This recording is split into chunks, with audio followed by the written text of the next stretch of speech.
दोस्तों, आज की सबसे पहली और बड़ी खबर, झारखंड के पूर्व मुख्यमंत्री के सलाहकार यूपी के सैफई से गिरफ्तार। दोस्तों, बड़ी खबर सामने आ रही है। यौन शोषण और बाल मजदूरी के आरोप में गिरफ्तार सुनील तिवारी की तबीयत गिरफ्तारी के बाद बिगड़ गई। उन्हें सीने में दर्द की शिकायत पर उत्तर प्रदेश के इटावा जिले के सैफई हॉस्पिटल में भर्ती करवाया गया है। आपको बता दें कि सुनील तिवारी को रांची की अरगोड़ा पुलिस ने यूपी की सैफई से अहले सुबह रविवार को गिरफ्तार किया। सुनील तिवारी पर यौन शोषण और बाल मजदूरी से जुड़े मामले में रांची के अरगोड़ा थाने में केस दर्ज हुआ था। झारखंड की राजधानी रांची में पत्रकार पर जानलेवा हमला, रिम्स में एडमिट। रांची के सदर थाना क्षेत्र के तिरिल बस्ती में शनिवार की देर रात अज्ञात अपराधियों ने रांची के एक पत्रकार कैमरा पर्सन बैजनाथ महतो पर जानलेवा हमला किया।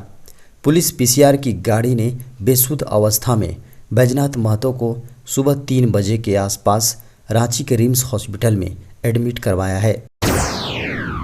रांची के पत्रकार पर जानलेवा हमले को लेकर मुख्यमंत्री हेमंत सोरेन ने की कड़ी निंदा। मुख्यमंत्री श्री हेमंत सोरेन ने वीडियो जर्नलिस्ट श्री बैजनाथ महतो पर बीती रात हुए जानलेवा हमले की कड़ी निंदा और उनके शीघ्र स्वास्थ्य होने की कामना की है। मुख्यमंत्री श्री हेमंत सोरेन ने कहा कि दोषी किसी भी हाल में नहीं बख्शे जाएंगे। दोस्तों, खबर मौसम की। झारखंड में अगले 2 दिनों तक होगी बारिश। झारखंड के कई इलाकों में 13 सितंबर को दक्षिणी भाग में पूर्वी एवं पश्चिमी सिंहभूम, सरायकेला खरसावां, सिमडेगा में कहीं कहीं पर भारी बारिश को लेकर येलो अलर्ट जारी किया गया है। मौसम वैज्ञानिकों के अनुसार 14 सितंबर तक झारखंड के विभिन्न इलाकों में मेघ गर्जन, वज्रपात के साथ हल्के से मध्यम दर्जे की बारिश होगी। बताया जा रहा है कि मानसून टर्फ लाइन पड़ोसी राज्य ओडिशा से होकर गुजर रहा है। इसके प्रभाव से रांची, पूर्वी एवं पश्चिमी सिंहभूम समेत आसपास के इलाके में भारी बारिश होगी। दोस्तों, बड़ी खबर सामने आ रही है। झारखंड के 11 गैर अनुसूचित जिलों में नियुक्ति पर जल्द फैसला करेगी सरकार। झारखंड सरकार 11 गैर अनुसूचित जिलों में लंबित नियुक्ति की प्रक्रिया पूरी करने के लिए इसकी समीक्षा कर रही है। इसके तहत कार्मिक विभाग द्वारा इंटरमीडिएट स्तरीय प्रतियोगिता परीक्षा के अलावा हाई स्कूल शिक्षक नियुक्ति पर फैसला लिया जाना है। इंटरमीडिएट स्तरीय संयुक्त प्रतियोगिता परीक्षा 2017 से संबंधित झारखंड की सभी जिला स्तरीय व राज्य स्तरीय पदों पर नियुक्ति के लिए अभ्यर्थियों की अंतिम मेधा सूची का प्रकाशन लंबित है। मंत्री मिथिलेश ठाकुर ने कहा, नियोजन नीति बनाने को लेकर सरकार गंभीर। झारखंड की पेयजल व स्वच्छता मंत्री मिथिलेश ठाकुर ने कहा कि झारखंड में सोच समझकर नियोजन नीति बनाई जा रही है। जो भी त्रुटियां हैं उसे भी दूर किया जाएगा। उन्होंने कहा कि उनकी सरकार सोच समझकर नियोजन नीति बना रही है। इसको लेकर फुल प्रूफ तैयारी कर ली गई है। उन्होंने कहा कि नियोजन नीति में झारखंड के सभी युवा बेरोजगार को लाभ मिलेगा। झारखंड के 6800 पुलिस जवानों की जा सकती है नौकरी। झारखंड पुलिस में 2017 में भर्ती 6800 जवानों की नियुक्ति पर संकट के बादल मंडरा रहे हैं। हाईकोर्ट से जारी एक आदेश के बाद पुलिस मुख्यालय ने 2017 में बहाल सभी जवानों को नोटिस भेजकर बताया है कि उनकी नियुक्ति हाईकोर्ट के अंतिम निर्णय से प्रभावित होगी। उन्हें अपने पक्ष में कुछ भी कहना है, वे जवानों की सूची के साथ पुलिस मुख्यालय को अवगत कराएं ताकि ससमय हाईकोर्ट में उनका पक्ष रखा जा सके। पुलिस मुख्यालय ने जवानों को यह नोटिस सभी जिलों के एसएसपी, एसपी, इकाई प्रमुख के माध्यम से तथा समाचार पत्रों में जारी विज्ञापन के माध्यम से जारी किया है। पारा शिक्षकों के लिए बड़ी खबर सामने आ रही है। आज सौंपा जा सकता है पारा शिक्षकों के लिए नियमावली।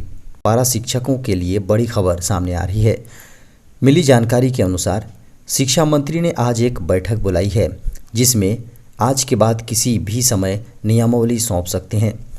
यह पारा शिक्षकों के लिए एक बड़ी राहत की खबर है। आपको बता दें कि 10 सितंबर को एकीकृत पारा शिक्षक संघर्ष मोर्चा का शिष्टमंडल शिक्षा मंत्री से मिलने के बाद उनके आवास पर पहुंचा था और मोर्चा ने बिहार मॉडल के आधार पर निर्मित नियमावली को अविलंब लागू करने का आग्रह किया था। 15 सितंबर को नीति आयोग के साथ केंद्र और राज्य के मसलों पर होगी अहम बैठक। झारखंड के मुख्यमंत्री श्री हेमंत सोरेन की अध्यक्षता में 15 सितंबर को केंद्र और झारखंड सरकार के बीच डीवीसी केंद्रीय उपक्रमों पर हजारों करोड़ रुपए का बकाया जैसे महत्वपूर्ण मुद्दों पर नीति आयोग के सदस्यों के साथ झारखंड की राजधानी रांची में महत्वपूर्ण बैठक होने जा रही है। खबरों के अनुसार झारखंड सरकार की ओर से नीति आयोग की टीम के साथ उन सभी विषयों पर चर्चा की रूपरेखा बनाई जा रही है जो झारखंड की तरक्की और लोगों की सुविधा के लिए जरूरी होगी। बैठक के दौरान डीवीसी के साथ त्रिपक्षीय समझौते पर भी बात होगी। राज्य कैबिनेट के फैसले के तहत त्रिपक्षीय समझौते से सरकार ने स्वयं को बाहर कर लिया। इसके बावजूद डीवीसी का बकाया सरकार के आरबीआई खाते से काटा गया है। झारखंड में पिछले 24 घंटे के दौरान मिले 7 पॉजिटिव मरीज। झारखंड के विभिन्न भागों में पिछले 24 घंटे में 7 कोरोना पॉजिटिव मरीजों की पहचान की गई है।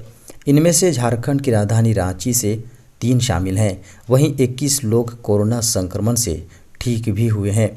झारखंड में अब 128 सक्रिय मामले बचे हैं।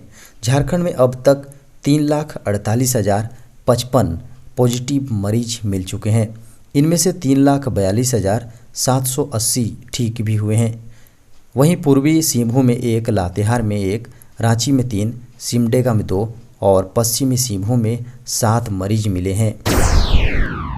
रांची में हुए पत्रकार पर हमले को लेकर पूर्व मुख्यमंत्री ने कहा, झारखंड में अब जज, वकील और पत्रकार भी सुरक्षित नहीं हैं। पूर्व मुख्यमंत्री श्री रघुवर दास ने कहा कि रांची के वीडियो जर्नलिस्ट बैजनाथ महतो जी पर हुआ हमला इसका ताज़ा उदाहरण है। उन्होंने कहा कि अपराधियों पर नियंत्रण करने में नाकाम रही हेमंत सरकार अब कम से कम उनकी बेहतर चिकित्सा सुविधा का इंतजाम करे और अपराधियों को तत्काल गिरफ्तार करे। 10वीं पास के लिए निकली रेलवे में बम्पर वैकेंसी। रेलवे में अवसर तलाश रहे युवाओं के लिए एक सुनहरा मौका है। भारतीय रेलवे ने बम्पर वैकेंसी निकाली है। इसके लिए ज़्यादा डिग्री की ज़रूरत नहीं है। 10वीं पास कर चुके युवा भी अप्लाई कर सकते हैं। हालांकि उम्मीदवारों के पास ITI की डिग्री होनी चाहिए। दक्षिण पूर्व मध्य रेलवे ने अपने ऑफिशियल वेबसाइट पर इसकी जानकारी दी है कि रेलवे ने अप्रेंटिस के लिए 339 पदों पर वैकेंसी निकाली है। जो उम्मीदवार जिन पदों के लिए फॉर्म भर रहे हैं उनके पास उससे संबंधित ITI होना चाहिए।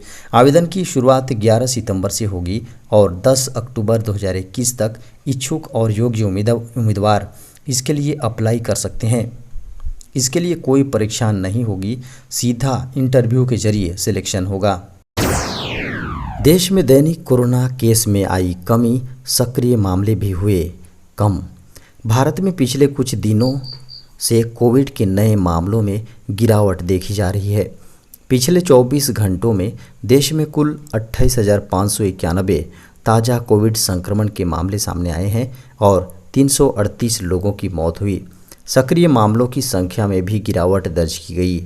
भारत में शनिवार को 33,376 मामले, शुक्रवार को 28,591 मामले, जबकि गुरुवार को 43,263 नए मामले सामने आए थे। पिछले 24 घंटों में 338 मौतों के साथ भारत में कोविड से मरने वालों की कुल संख्या बढ़कर 4,42,655 हो गई है। रविवार को केंद्रीय स्वास्थ्य मंत्रालय की रिपोर्ट के अनुसार मृत्यु दर 1.33% है। पिछले 24 घंटों में कुल 34,848 कोविड संक्रमित मरीज रिकवर हुए, जिससे देश की कुल रिकवरी संख्या बढ़कर 3,24,09,345 हो गई। आंकड़ों के अनुसार कोविड की रिकवरी दर बढ़कर 97.51% हो गई है।